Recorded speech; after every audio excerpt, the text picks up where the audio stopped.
Hello internet friends, my name is Catherine and I'm the human behind Creation Miss Couture, and today we are doing a leave no dye behind, and this is going to be a fun one where I'm going to be dip dyeing leftover dyes from whenever those colors happened. So let's get into this. All right, so we have another leave no dye behind. So we're going to be dip dyeing yarns in it. So here we have pink and pink.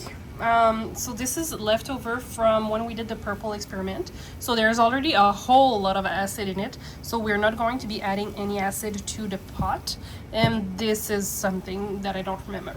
However, the twist here is I already have some brown in my kettle because I was speckling earlier and I just dipped my fingers into the kettle. So what we're going to do is a two-tone dip dye. So on one end we're going to use the brown from the kettle, and when that's completely absorbed we're going to be adding those two pink in the kettle and dip the other side. So let's get into this. So we're going to be starting with the brown on the one side.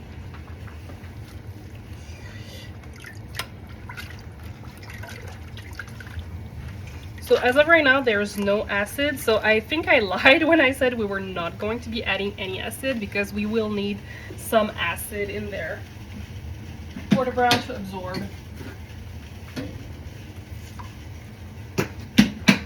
And I already turned on the heat to try and start to get the color absorbed. And the main reason I wanted to do brown and pink together is because most browns have a pink undertone to it when you're on the warmer side, in my personal opinion. And I figured that would be cute, and it would kind of remind me of like chocolate candy.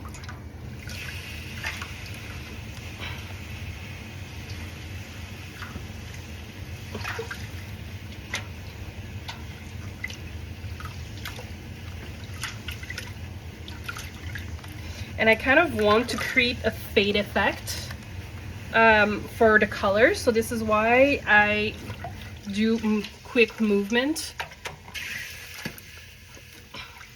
but still leave quite a bit of negative space at the top of it. And brown is slowly but surely getting into there. So I'm just going to squeeze a little bit of water from the top portion, and we're going to work a little bit more at the bottom of those skeins. And it's going to be a very, very subtle color, and it will kind of look more pink when it comes time for the final result. Okay,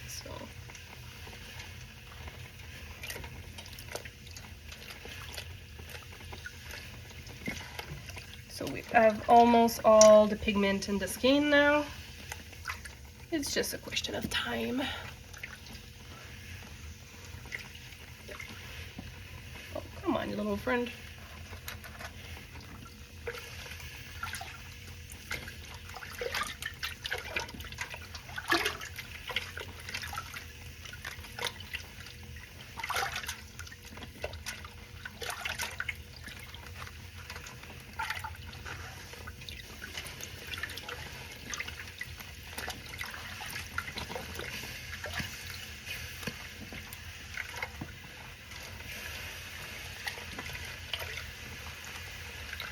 So there's not a whole lot of pigment left, so I'm just going to let the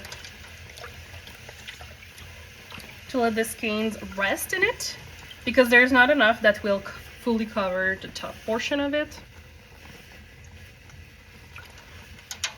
And I will see you in I would say maybe 10 minutes. All right, so the brown is pretty much all done, gone into the skein. So what I'm going to do now is I'm going to slide the skein so the top becomes bottom, if that makes sense. Oh, come on, little skein. sometimes we get a tangled mess when we do this, so just be aware that this can happen.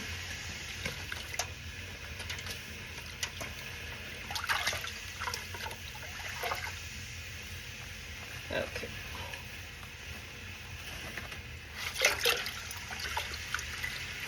So what I'm going to do is I'm going to be adding the pinks.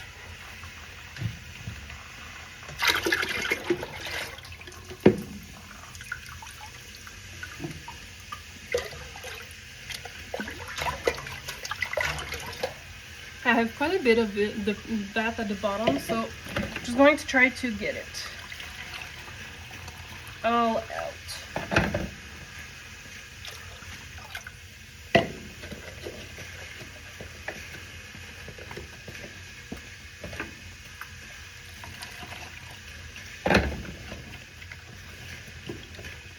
Okay, there we go. And we're going to be repeating the same steps as we did earlier.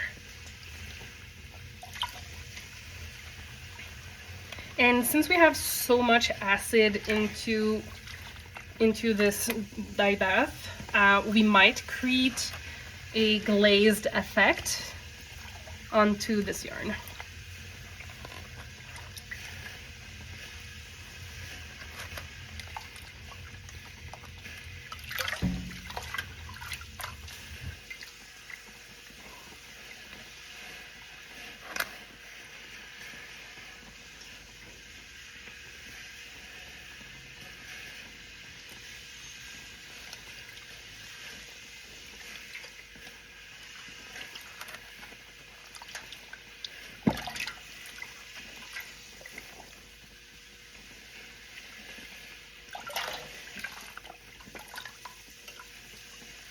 And every time that we up and down, it opens the skeins, so it lets the color strike the bare fiber, the bare strands of yarn that we have.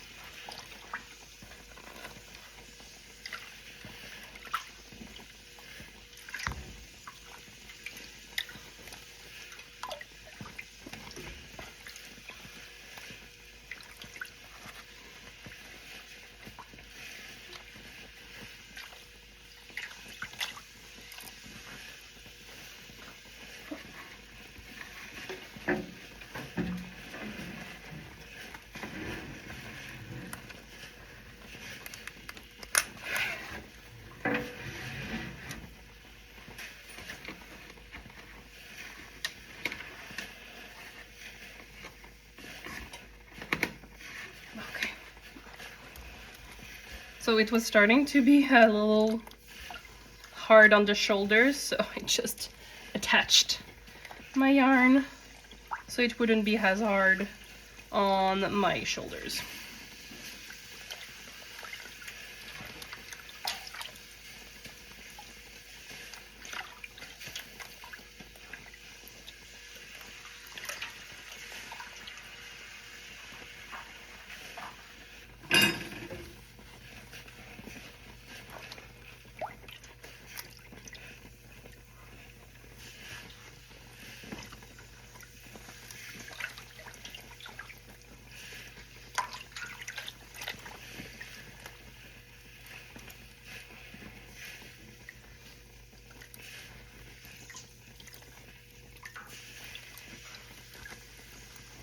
And the main reason I'm trying to avoid doing too much over here and having it outside of the kettle is simply because I'm trying to have a two-tone color, and I won't be able to get this two-tone if I move this side a little too intensely into the pink, because it seems that it doesn't want to be very cooperative here, but that's okay.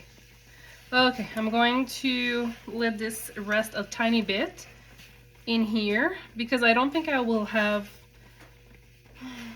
I think actually it's going to be a fade effect simply due to the fact that like the color will migrate towards this side if I do it this way. However, it's going to be less of a fade from the bottom up. Like it will be more of like a solid color at the bottom, I feel. compared to this side that we were able to get the yarn and the color rather quickly. So my bad. It's going to be pretty. It's fine. We're fine. So I'm just going to let this sit for about 10 minutes and I'll come back. So it's been about 10 minutes and I'm starting to think that this is actually fluorescent fuchsia leftover that we have here, which take forever to absorb, and sometimes it doesn't fully absorb just due to the nature of the dye. So I think I'm going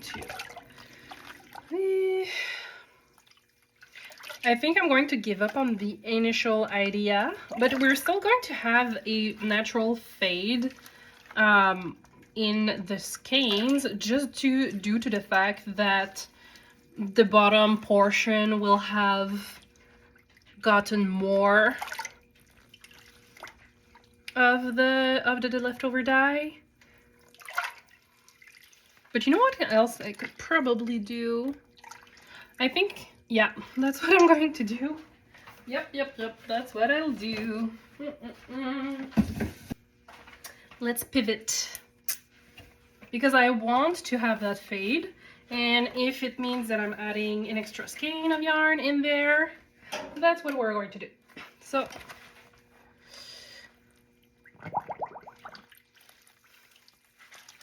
we're going to add this skein. It was not pre-soaked or anything, but it's super washed, so we're fine. And we're going to plate like this. Because usually what I do with my leftover fluorescent fuchsia is I just add skeins of pre-soaked skeins in the dye bath, and I let this absorb, and it creates my chewed gum color that I have when I'm doing markets. I don't usually sell it online, but I might be adding it because I've been working a lot, and I might just add it to the in stock section. Okay, so it's still rather pink, so maybe there was no we're just going to let this in there for the next half hour, and then we're going to wash it, and we'll have that extra skein as a comparison color when we're ready to show the final result. So see you in a bit. So here's the final result of the dye, leave no dye we did earlier, where we used the brown to do this side of the skeins and use the leftover pink for this side.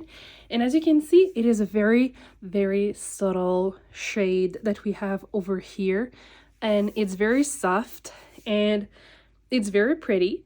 And we were able to create the effect of having this fade through this part of the skeins to this one. And you can see that this skein is extremely light, very subtle pink. There was very little pigment left in the dye bath when I put this extra skein in there to grab the little leftover yarn dye that we had. So I think I just got very impatient towards the end, and I really wanted to make sure that we had a clear, well, a difference between this side to this side. So I got impatient, and I think that if I put both skeins in there without this one, it would have been completely fine. I just got impatient. Unfortunately, this is something that happens to me sometimes. So it's very pretty, very subtle, but I really like it. And if you've liked the video, please consider liking, sharing, and subscribing. And I will see you in the next one very soon with Zoe, apparently. Okay. Hey, no.